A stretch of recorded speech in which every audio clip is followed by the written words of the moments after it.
but we'll have to figure out a way to speak on the behalf of the PRNC without speaking on the behalf of the PRNC.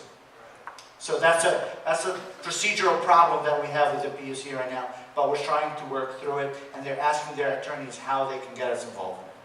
So there's a lot of detail that happens in these meetings, and I'm trying to give you everything that I've done. So the meetings are, on the 8th, no, the 8th, I mean, the 9th, the day after our meeting, I have a trip to Sacramento. So I'm setting up meetings with Senator Stern's staff, as well as the staff of the two legislators that were mentioned. One of them is the pro tem, Mr. De Leon, and I have a standing invite from his staff member to meet with him on that day, and I've already received confirmation from Wayhill, can't remember the name of the other legislator who's the chair of the Natural Resources Committee. What is it? With something like that, I can't remember his name. And I have a meeting with his staff member at 3:30, and then after that I'm meeting with Senator Stern's office 3:30, and the idea is for us to make whatever point we want to make about Aliso Canyon, as well as support for SB 146. So Senator Stern asked us to talk to these key legislative members, and that's what I'm going to do on the 9th in Sacramento. Yes, Susan. Question about, we had a lot of concerns about the format, Wednesday, Thursday, and Yes. Has that changed at all, or are they still going to divide us up in the No, there's no division anymore. Okay. I want to give you a little bit of background on this. I mean, I bear responsibility for some of that debacle that has happened. I was driving one day, and I got a call from Jason Marshall. Who's that? Jason Marshall of Dogger. I'm sorry. I don't know everybody like you. No problem. Jason Marshall is the Dogger Deputy Director. Okay. And he's going to be at the meeting on Wednesday and Thursday. All right. And he said, we're having internal debates as to how we're going to have this meeting, and specifically which days. They wanted to hold it during the weekday, full day workshop. I said, that's a problem. We work, we have people go to school, take their kids to school. Don't hold it on a weekday. I said, we have two options. Either a full day Saturday, or if you have to have it during the week, break that full day into 2 consecutive evenings. At least we can make 2 consecutive evenings. Then I told him, he said, what else can we do? I said, one of the most irritating things is that, where's Chrissy? She had to leave. She brought it up to me so many times that you sit and listen to them talk, and then they give you 1, maybe 2 minutes to speak, and that's it. And it's irritating as hell. I said, we need a more meaningful engagement of stakeholders. So that translated to him as we need to have a discussion. We need to have a Q&A, and on a group like that, it is not possible to have it in one big group. Because how many people are going to ask a question, wait for an answer? So their assessment of that was it would be more efficient to do that, meet that objective by having subgroups that can have individual discussions and then come back to the full group for a comment. So after receiving, I got a call from Jared saying, where did this come from, this change? There was a lot of conspiracy theories and all that. There was nothing about that. It was a genuine attempt at trying to get more engagement than get up, speak for 2 minutes, and shut up and sit down. That was the intent of it. So, because of the significant opposition that people expressed, both Senator Stern expressed it to them, the county expressed it to them. On Friday when I met, I said, I'm hearing a lot of objection to it. This is not going to work. There's this feeling that this is divide and conquer. We don't want it to come out that way. It'll look bad for you right off the bat, so please reconsider this. And we talked with the facilitator. The Dogger brought the facilitator to the meeting with me on Friday. He was there. I got to know him. He's an excellent guy. He's going to do a great job on Wednesday and Thursday. He is, and he flat out says, he's not here to please Dogger. They are a state university. They get contracted to do facilitated meetings and workshops all the time. This is his job. Dogger may not like the way he does things, but that's what he does. So How real is that? I don't know, I'm just telling you what they told me. Right. Okay? So that's when I asked him to, if, you know, because these meetings would have been great if there are two parties at equal level trying to have a debate and negotiation, that would work great. But in this case, we have a regulatory agency that already made a determination.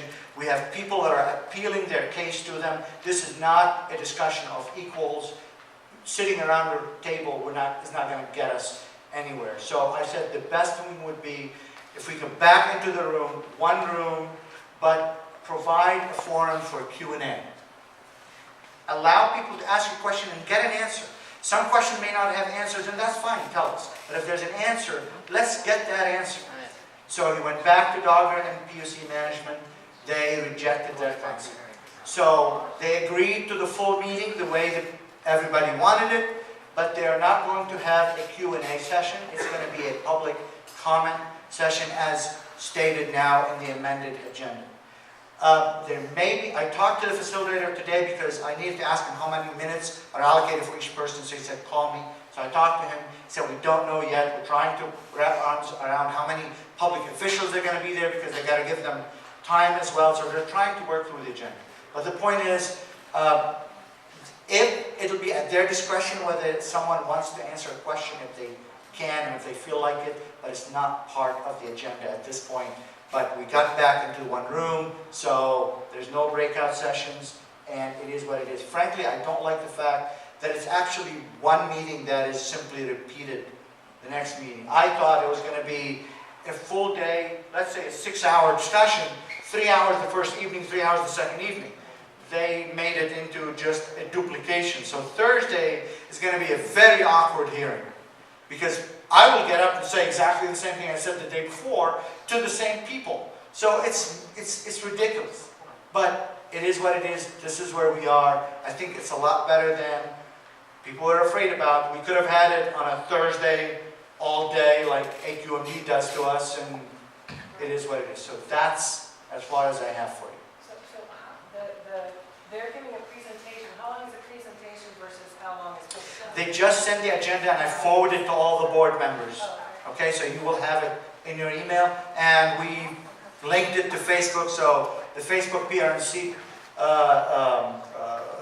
what do you call it? Because it's the homepage that says "Make Your Voice Is Heard." It's the very first thing on our news feed. If you click on it, it's got the new agenda. It's got all the information how you can submit public comment, what times, where it's streaming from, and I'll put more Facebook updates out there. Okay.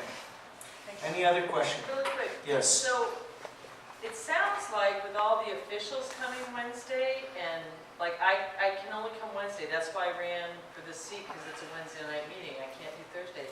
Won't there be like 500 people on Wednesday from the community and like 12 on Thursday? Should we try to get all our neighbors to come Thursday to fill in? I don't know. Yeah. Let's see who comes on. Is it going to be a duplicate? Like It's a duplicate.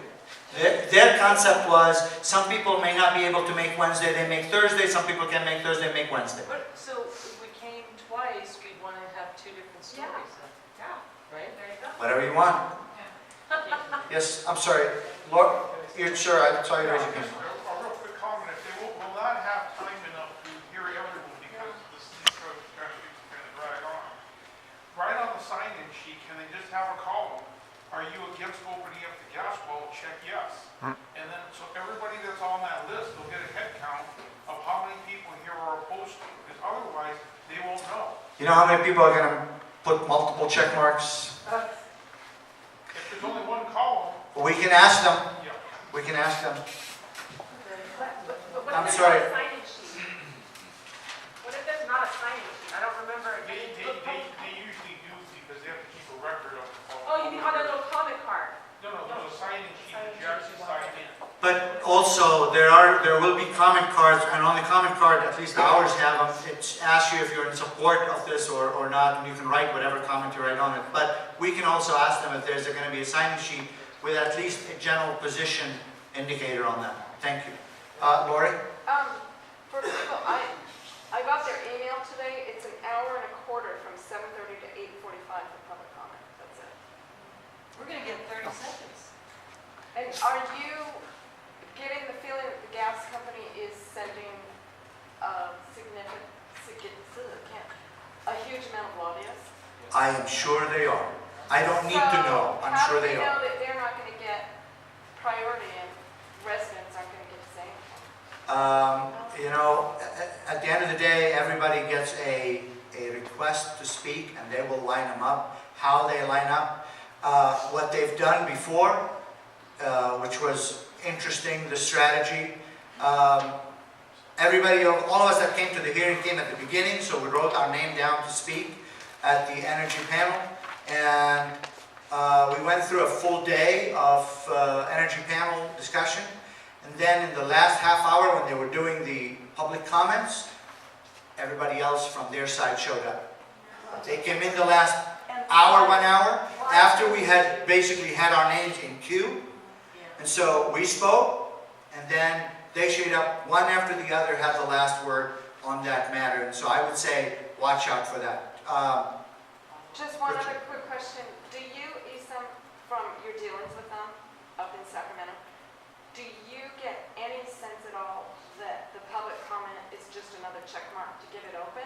Or do you think the public's comment may have some sway as to what happened? You know, Laura, you're asking me to crystal ball it, but I will tell you what I believe. I believe that it will have a significant weight, and you know why? Because without hope, there's no point in continuing. So we're going to keep You're right hoping. about that. We're going to keep hoping, and we're not going to lose that hope. Well, we're not, yeah.